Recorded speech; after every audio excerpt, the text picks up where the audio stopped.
वर्ष की अवस्था में ही भारतीय जनसंघ के जिला मंत्री के रूप में अपनी राजनीतिक यात्रा की मैंने शुरुआत की थी। उसके बाद जेल जाना, जेल जाने के बाद सारा यह सिलसिला जो चल पड़ा आगे बढ़ता ही गया।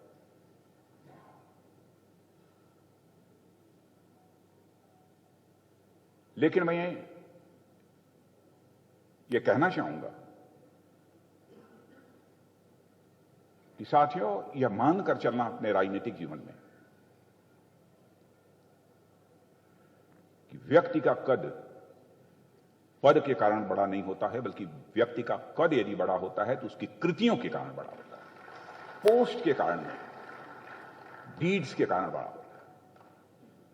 मैं जानता हूं कि बहुत सारे हमारे कार्यकर्ताओं को इस बात की बेचैनी होती है।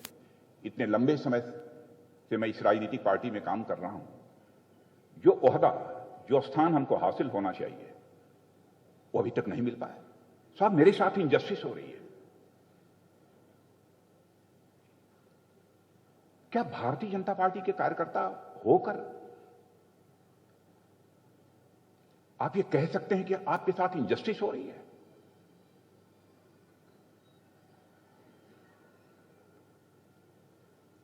विश्वास रखना मित्रों, यदि आप भारतीय जनता पार्टी के कार्यकर्ता हो, देर हो सकती है लेकिन अंधेर किसी भी सूरत में नहीं हो।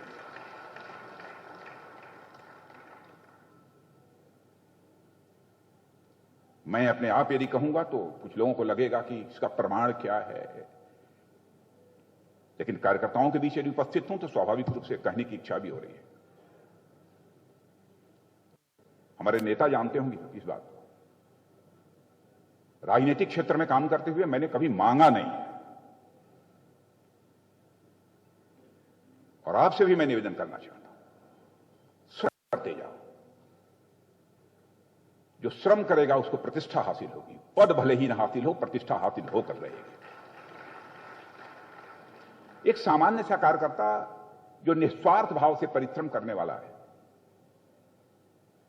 आप देखते होंगे कि भले ही उसका कद कोई बड़ा ना हो, चाहे मैं हूं, चाहे मोदी जी हों, चाहे मुख्यमंत्री जी हों, चाहे कोई भी हो, जब देखते हैं कि ऐसा कार्यकर्ता है, स्वाभाविक रूप से नाम लेकर बुलाते हैं उसको, कभी उसके कंधे पर हाथ फेरते हैं, उसकी पीठ थपथपाते हैं।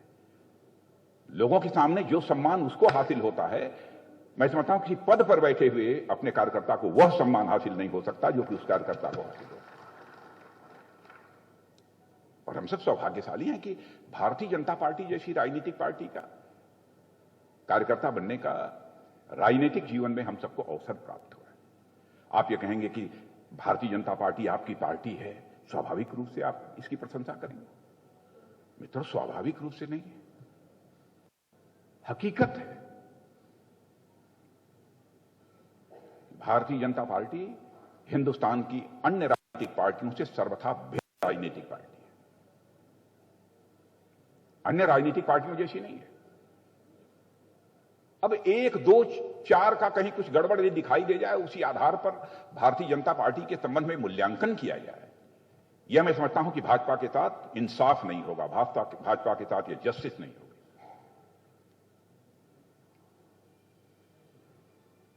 कल्पना करिए कि आज हम लोग देश की सबसे बड़ी पार्टी बन गए हैं। मुझे तो लगता है कि देखा जाए तो अंतर्राष्ट्रीय स्तर पर जितनी भी पॉलिटिकल पार्टीज हैं, उनमें सबसे बड़ी पॉलिटिकल पार्टी यदि कोई बन गई है आज, तो भारतीय जनता पार्टी बन गई।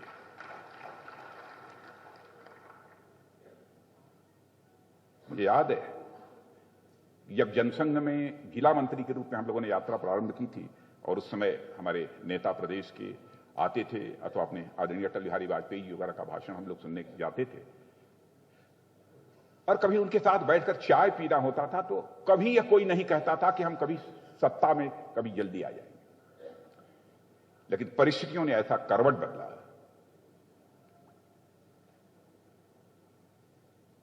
कि हम जिस भारतीय जनता पार्टी के बारे में बराबर नारे लगाते रहे, चप्पा चप्पा भाजपा, सचमुच आज वह चरितार्थ हो गया, चप्पा चप्पा भाजपा हो गई, और देश की हम सबसे बड़ी राजनीतिक पार्टी बन गए।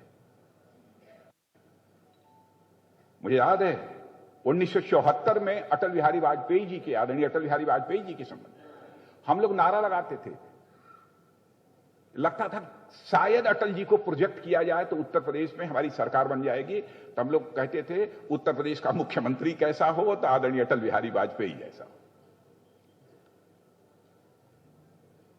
अटल जी ने एक बार कहा उस समय, क्या यह नारा लगाए बिना यहां पर सरकार नहीं बन सकती है?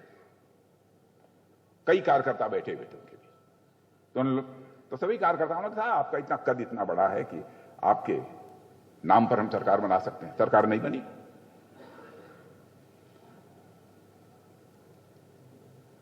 और 1967 में पहली बार संवित सरकार बनी थी। तब थोड़ी थोड़ी हम लोगों के अंदर ये आशा जगने लगी थी कि शायद अन्य राजनीतिक पार्टियों को मिलाकर कोई संवित सरकार बनेगी और हम लोग धीरे धीरे चल के कभी सत्ता में आ सकते हैं। 77 में जनता पार्टी बनी, उसके बाद 80 में भारतीय जनता पार्टी। उसमें भारतीय जनता पार्टी ने विधानसभा का जो चुनाव लड़ा था उसमें 8 सीटों पर, 8 विधानसभा सीटों पर विजय प्राप्त हुई थी भारतीय जनता पार्टी, 8 सीटों पर। और फिर जो सिलसिला प्रारंभ हुआ उसके बाद से, और जब राम जन्मभूमि को लेकर जब आंदोलन प्रारंभ हुआ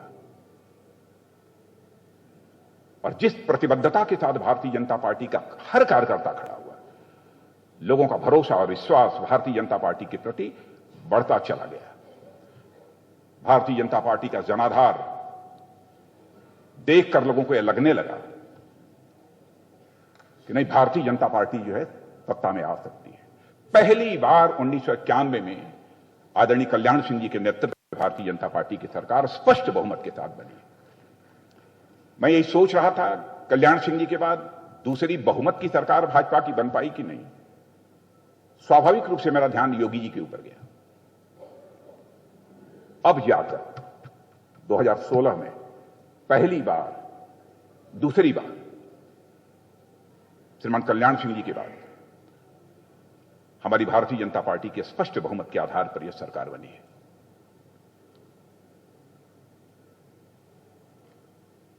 मित्रों, आप सबको मालूम है कि भारतीय जनता पार्टी केवल एक ऐसी पार्टी नहीं है जो सत्ता हासिल करने वाले कार्यकर्ताओं का एक झुंड मात्र हो। आपको लगता होगा कभी कभी जब हमारी उपलब्धियों का प्रचार करते हैं, हमारे प्रधानमंत्री जी का, हमारे मुख्यमंत्री जी, इन दोनों सरकारों का, तो आपको लगता है कि हम तो सत्ता हासिल करने के लिए काम कर रहे हैं। लेकिन सत्ता हासिल करने के बाद आपने क्या किया है उसकी समीक्षा करिए, तब आप इस नतीजे पर पहुंचेंगे कि भारतीय जनता पार्टी सत्ता हासिल करने वाले कार्यकर्ताओं का एक झुंड ही नहीं है, बल्कि एक जीवंत राजनीतिक संगठन है। और इसकी कुछ विशिष्टता भी है, वैशिष्ट भी भारतीय जनता पार्टी का। स्वाभाविक रूप से आप इस नतीजे पर पहुंचेंगे। मैं दावे के साथ कह सकता हूं कि हिंदुस्तान की कोई भी राजनीतिक पार्टी इस बात का दावा नहीं कर सकती कि उसका कोई दर्शन हो, राजनीतिक दर्शन हो, अथवा किसी दार्शनिक अवधारणा के आधार पर अपनी पार्टी को आगे बढ़ा रहा हो। एक भी पार्टी नहीं। मैं कम्युनिस्ट पार्टी के बारे में भी कह सकता हूं, कम्युनिस्ट पार्टी के कई खंड हो गए, लेकिन आज सीना ठोककर आप भी कह सकते हैं, हम भी कह सकते हैं, सचमुच दार्शनिक अवधारणा लेकर अपने कदम को भारत की राजनीति में आगे बढ़ाने वाली कोई राजनीतिक पार्टी है कि भारतीय जनता पार्टी है। सारी राजनीतिक पार्टियों का विभाजन हुआ है, लेकिन लंबी यात्रा के बावजूद हमारी भारतीय जनता पार्टी का एक बार भी विभाजन नहीं हुआ है। यह कोई छोटी बात नहीं है। इतना समय गुजर जाने के बाद भी हमारी पार्टी का विभाजन नहीं हुआ है। राजनीतिक दर्शन की यहां पर मैं चर्चा नहीं करना चाहता कि हमारा दर्शन क्या है, और वह दर्शन राजनीतिक ही नहीं है। वह दर्शन है जो मनुष्य को जीवन में एक दिशा देता है, वह दृष्टि देता है। उसे मैं राजनीतिक दर्शन करके उस एकात्म मानव दर्शन को छोटा नहीं करना चाहता। पंडित दीनदयाल जी उपाध्याय ने कहा कि यदि हम राजनीतिक पार्टी में यदि काम कर रहे हैं तो किसी न किसी दर्शन को अपने जीवन में स्वीकार करना चाहिए, ताकि हमारी राजनीतिक पार्टी को, हमारे राजनीतिक पार्टी के कार्यकर्ताओं को उस दर्शन के माध्यम से काम करने के लिए दिशा और दृष्टि मिल सके। तो दर्शन स्वीकार किया, एकात्म मानव दर्शन। उन्होंने कहा कि हर के केंद्र बिंदु में मनुष्य है। समाज जीवन में यदि आप काम कर रहे हो तो केंद्र जीवन में काम कर रहे हो, मनुष्य है, परिवार है, समाज है, संसार है, सृष्टि है, सबके ऊपर परमेष्टि है, परम सत्ता जिसे कहते हैं। तो उन्होंने कहा राजनीतिक पार्टी में यदि काम कर रहे हो तो तुम्हें यह सुनिश्चित करना पड़ेगा कि मनुष्य जो यह केंद्र बिंदु में है, इसको सुख की प्राप्ति कैसे होगी, इसको आनंद की प्राप्ति कैसे होगी, इसको परमानंद की प्राप्ति कैसे होगी। मैं आप सभी से अनुरोध करना चाहता हूं, आप इस मुद्दे पर चाहें प्रश्न पूछना तो कभी भी प्रश्न भी पूछ सकते हैं, बहस भी कर सकते हैं। कैसे होगा? दीनदयाल जी ने कहा कि मनुष्य 4 चीजों को मिलाकर बना हुआ तन, यानी शरीर है, मन है, बुद्धि है और आत्मा है। 4 चीजों को मिलाकर यह मनुष्य बना हुआ। 4 चीजों को मिलाकर यदि मनुष्य बना हुआ है तो स्वाभाविक रूप से इन 4 चीजों की कुछ अपनी आवश्यकताएं होंगी, 4 चीजों की अपनी कुछ भूख होगी। इसे हमें पूरा करना होगा, तभी जाकर मनुष्य सुखी हो पाएगा। शायद मुझे याद है कि मेरठ की बैठक में मैंने इसकी चर्चा की थी, तो उन्होंने कहा कि हमको ऐसी व्यवस्था बनानी होगी ताकि हर व्यक्ति के तन को सुख मिल जाए, तन को, इंद्रियों को सुख प्राप्त करने के लिए धन की आवश्यकता होती है।